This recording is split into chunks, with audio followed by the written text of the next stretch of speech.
দুশ্চিন্তাগ্রস্ত রোগীর সংখ্যা বাংলাদেশে প্রতি 100 জনের মধ্যে 5 জন। সেই দুশ্চিন্তাটাকে নিউট্রালাইজ করার জন্যই রোগী কম্পালশন করে থাকে। সামাজিক মেলামেশার পরিবেশ রক্ষা সেটাও সে করতে পারছে না।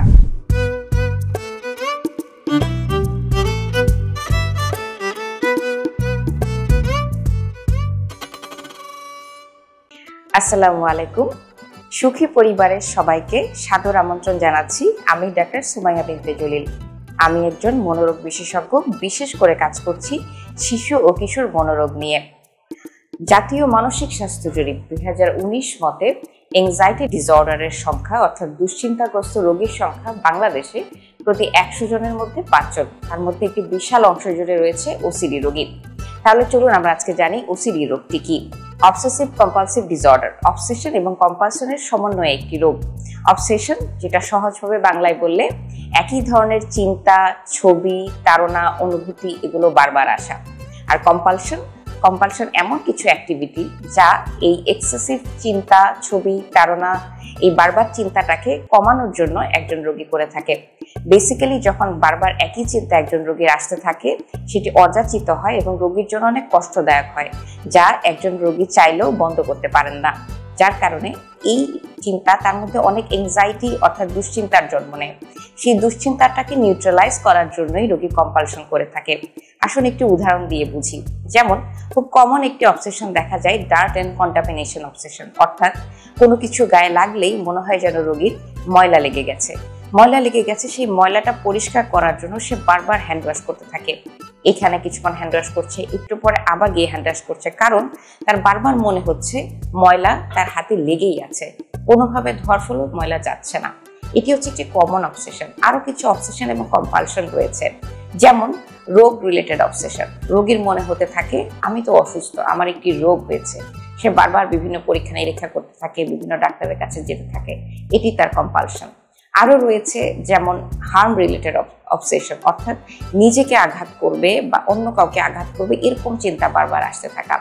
আরো রয়েছে রিলিজিয়াস এবং সেক্সুয়াল অবসেশন, অর্থাৎ যৌন বিষয়ক বা ধর্ম বিষয়ক অযাচিত, অশোভন, অযৌক্তিক চিন্তা রোগীর মনে বারবার আসতে থাকে, যা চাইলেও রোগী বন্ধ করতে পারে না এবং যা তার জন্য অনেক বেশি পীড়াদায়ক হয়। এগুলো এই এংজাইটিটা দমন করার জন্য মেইন যে কম্পালশনগুলো রোগী করে থাকে, একটা হচ্ছে ক্লিনিং, যেটা আমি বললাম, বারবার হ্যান্ড ওয়াশ করা। কিছু রয়েছে চেকিং, বারবার চেক করা, যেমন দরজাটা তালা ঠিক মতো লাগলো কিনা, চুলা বন্ধ হলো কিনা, বারবার চেক করার পরও রোগীর নিজের মনকে শান্ত করতে পারে না। রয়েছে কাউন্টিং। আপনারা আপনাদের আশেপাশে এমন অনেক রোগী দেখবেন যারা কাউন্ট করে করে রাস্তায় পথ চলছে, কাউন্ট করে করে কথা বলছে, তারাও কিন্তু ওসিডির রোগী হয়।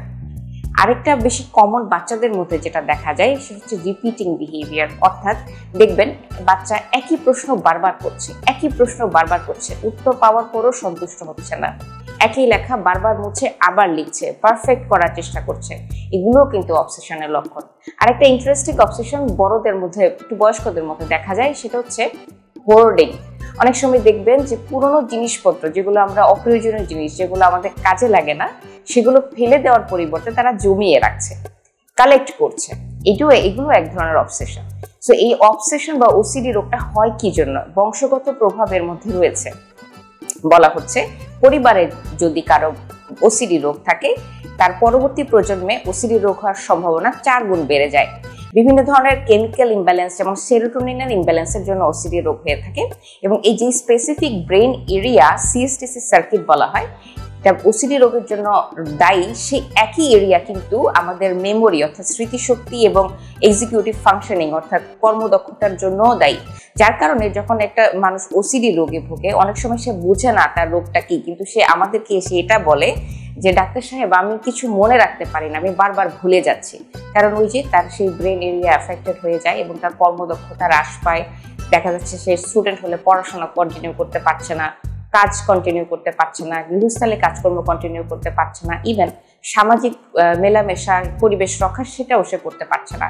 সামগ্রিকভাবে যখন এই ওসিডি কর্মকাণ্ড রোগী একটা নির্দিষ্ট সময়ের চেয়ে অনেক বেশি সময় ধরে তার দৈনন্দিন কাজ করতে লেগে যায়, 1 ঘন্টারও বেশি সময় সে ওসিডির কাজকর্মগুলো করে, তখনই দেখা যাচ্ছে আমরা এটাকে রোগ বলছি এবং চিকিৎসকের শরণাপন্ন হতে বলছি। কাজেই ওসিডি রোগ সম্পর্কে আমাদের সবাইকে জানতে হবে। ওসিডি রোগ সম্পর্কে জানাও কিন্তু তার চিকিৎসার একটা বড় অংশ, কারণ ওসিডি রোগ যদি আমি নাই জানি তাহলে আমি কি করে এটি সারাবো। কাজে ওসিডি রোগকে হেলাফেলা করা যাবে না। ওসিডি রোগের খুব সুন্দর চিকিৎসা রয়েছে। ওসিডি রোগীর যেমন ডায়েট, ডিসিপ্লিন, পর্যাপ্ত ঘুম, সুষম খাবার জরুরি চিকিৎসার জন্য, ঠিক সেরকম কিছু নির্দিষ্ট ঔষধ রয়েছে, ঠিক সেরকম রয়েছে কিছু সাইকোলজিক্যাল পদ্ধতি।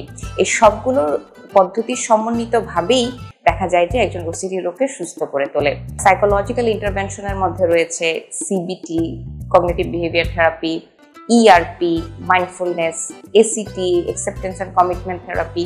সবকিছু মিলেই দেখা যাচ্ছে যখন একটি ওষুধ এবং সাইকোলজিক্যাল থেরাপি একসাথে একজন রোগীকে দেওয়া হয়, রোগীর সবচেয়ে ভালো রেসপন্স করে। কাজেই আপনি বা আপনার ফ্যামিলির কেউ যদি এই রোগে ভুগে থাকেন, অতি সত্বর আপনারা একজন মনোরোগ বিশেষজ্ঞের সাহায্য নিন। আর এই সুখীর মতো ডিজিটাল অ্যাপের মাধ্যমে আপনারা যে কোনো জায়গা থেকে যে কোনো সময় খুব সহজেই মানসিক রোগ চিকিৎসা নিতে পারছেন। কাজেই আর দেরি নয়, সাহায্য চাইতে এগিয়ে আসুন। কারণ সাহায্য চাওয়া মানে অবহেলা নয়, সাহায্য চাওয়া মানে একটি সাহসী এবং সচেতন সিদ্ধান্ত। আমি আছি সুখীতে, সবার জন্য শুভকামনা। আল্লাহ হাফেজ। স্বাস্থ্যসেবার সব সমাধান সুখীতে।